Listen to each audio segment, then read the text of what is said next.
Hello Fearless Gamers, Matt here for Fearless Games, and today I'm going to be doing another Warmachine video.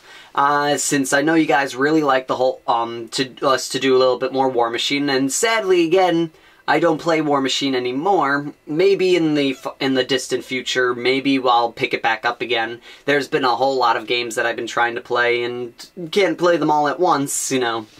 But we'll see what happens on that. Maybe, hopefully, later on. I am talking with with the local press ganger at my gaming store about maybe doing a couple of videos with him on this. It's just been crazy trying for me to get down to the store when he's there and talk at something out with that. But hopefully later on in the future that will change.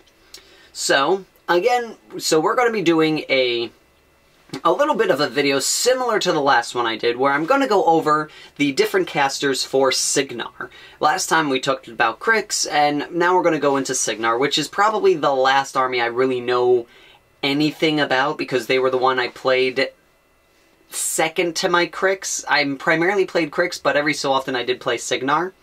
And just like with the Crix stuff, again, this stuff is all based from my knowledge off of when I played in Mark 1. I don't know what they changed in Mark 2, so some of this information may be a little bit inaccurate. And again, it's been a while, so there's some things that I'm going to be a little hazy on as well. And we're just going to go over the casters that I worked with. And so we're going to start with with probably the one that I know the least amount, because I didn't use him that often, which is Kane. Kane was basically the gun mage caster. He started out as a gun mage, and he rose up the ranks to become a war caster. And his whole big thing is he's got 2 pistols, and he's basically, you know, a pistol-wielding cowboy type of his best way to describe him.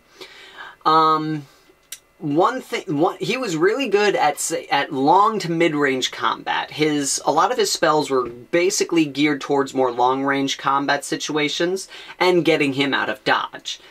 Because he had this one ability which was called Blink, where he'd teleport anywhere within his focus range from where he last was. So you could run him up, shoot up a bunch of guys, and then blink out into safety so no one could touch him.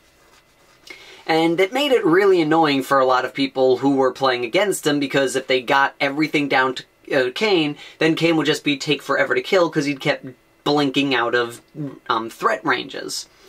One of the things is I kind of found that his Epic Caster was probably a lot better in my opinion, because his Epic Caster allowed gun mages to I believe, I could be wrong on this, I might be getting 2 characters confused. It's either he allowed you to take another squad of gun mages when he was in the squad, or no, that was the gun mage Adapt. He was able to do that. Kane, I believe, when his epic form, he gave gun mages the ability to use their guns in close combat, which made them far nastier than they were beforehand. They were still pretty nasty to begin with, but giving them the ability to fire their pistols in close combat was even nastier. But again, I could be wrong about that. I think he was the only one who had that ability. That's something that I just can't remember off the top of my head. I just remember something involving his caster and using pistols in close combat. In general, when I was playing with Kane, I never really got good at mastering him, really finding the groove that he worked well in. So he was probably my weakest caster out of all of them. But like I said, he's very good if you want like a small, mobile, mid to long range force with very little jacks. He didn't have a lot of stuff that really boosted up jack abilities, except for his ability Snipe, which will increase the range of one's weaponry. But that worked better with the Elf Mercenary, because you would give her the Snipe spell to make her have a ridiculously long range, and then Disruption Bolt the enemy Warcaster, and basically make them lose all their focus. Nasty combination. If you really want to be like that guy, you would definitely pick up Kane, and I forget her name. It was this Elf Mercenary, whose biggest thing was she had was a camel cloak, and she had a crossbow that fired 3 different types of crossbow bolts, and one of them was disruption bolts, which basically took away all the enemy's focus and made it where they couldn't generate focus on the beginning of their next turn. It was a nasty combination. The next caster that we're going to talk about is Haley. Haley was another long-range caster. A lot of her stuff was very good with long-range stuff, because she basically would boost up all the long-range characters and make it where she'd just throw out a wall of bullets at the enemy. One of her nastiest abilities was Temporal Barrier, which slowed down everybody that got into a certain range of her. And it was one of the few abilities that was very hard to counteract. As far as I'm aware, to this day, the only strategy that worked to counteract Temporal Barrier was Scorch's Feet, which froze everyone in place and did some nasty stuff that basically gave it where Scorcha could ruin Haley if she decided to try the Temporal Barrier trick on her. But one of the nastiest combinations that Haley had with Temporal Barrier was her Feet Blitz, which allowed every unit to fire one extra shot regardless of their rate of fire. So if you had like 2 squads of long gunners, 10-man strong, and they didn't move, they already have a firing rank of 2, now they're up to 3, so then that's 60 shots just flying into the enemy forces. And if things survive, well then, that's impressive. But yes, she was very big on long-range combat. Herself could handle, she could handle herself in close combat, and was actually pretty neat if I remember, I forget it was either her or her epic form was able to cancel out spells. By spending a focus point, she could negate a spell that was just casted in a certain range of her. So she was great with, long range and spell defense that was coming at her. I never really used her epic form, so I can't really say how good she was on that front. But the general base caster for her was really good if you wanted a long-range themed army. Then let's move on to Striker. Striker was, if Haley was your long-range caster, Striker was your close-range caster. His abilities basically allowed him to make a nice good mix of long-range and close-range compilation, so you could have a little bit of both. But his primary function was around close combat, because that's what he was best at, and that's what a lot of his spells worked out to be, was to help make him great in close combat. So he's a great caster if you want to field Sword Knights and Stormblades, and a lot of close combat jacks.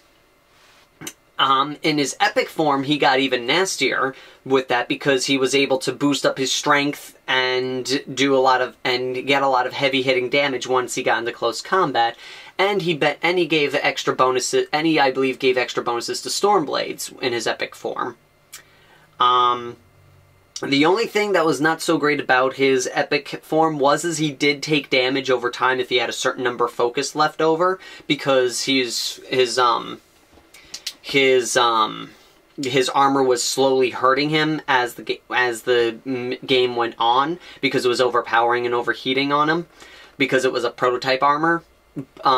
So that's really all I can really say about him. But if, like I said, if you really want a close range combat caster with a little bit of long range, then Striker's definitely one to go with. Now, probably my favorite caster out of all of them is Nemo. Or Nemo, however you wish to pronounce it. Nemo was probably my favorite caster out of all of them, because one, he was the oldest, and his model just looked awesome. Especially his epic form. His epic model, if I were to go play Cygnar again, I would probably only play Nemo, and only play his epic form if I could, because that was just one of the coolest looking models, in my opinion, out of all of them, aside from Kane's epic form. Kane's epic form was pretty awesome looking too. And Nemo was pretty much your Jack caster. If you wanted to field a Jack-heavy army, you picked up Nemo. All of his spells benefited Jacks in some way, shape, or form, and he also had a couple of anti-Jack spells as well. There was one fun one that was great against, like, Khador armies, or any Jack-heavy army, where he cast the spell, and it would magnetize that Jack, and any Jack near it could only move towards the Jack, and basically make a giant ball of Jacks that couldn't move, which was pretty nasty. So he was very good at messing up with other people's jacks, and he also had the ability to overpower jacks under his control, giving them extra focus that exceeds the limit that most casters are allowed to give. And his epic form was even nastier, especially when he wanted to do close combat himself, because his suit allowed him to, for any unspent focus point, he got as additional to his strength. So if he never spent any of his focus, he was striking at the level of, he was striking with a jack level hit, which is nasty, especially for a guy like him. And what was really cool is you could get him into close combat, attack with him, and drop down, his strength, slowly with all the focus that you're spending for each additional attack with him. And then you could use his feat, which gives every jack in his control range a certain number of focus. I believe it's 3.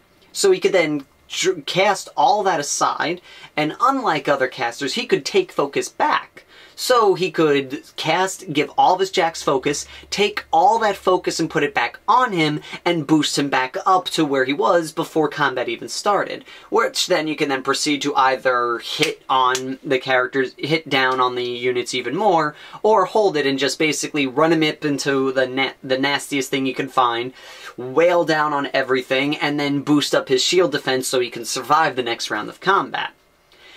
And that's really all I can say about Cygnar. It's a pretty short video, but then again, Cygnar is probably my weakest out of all of them.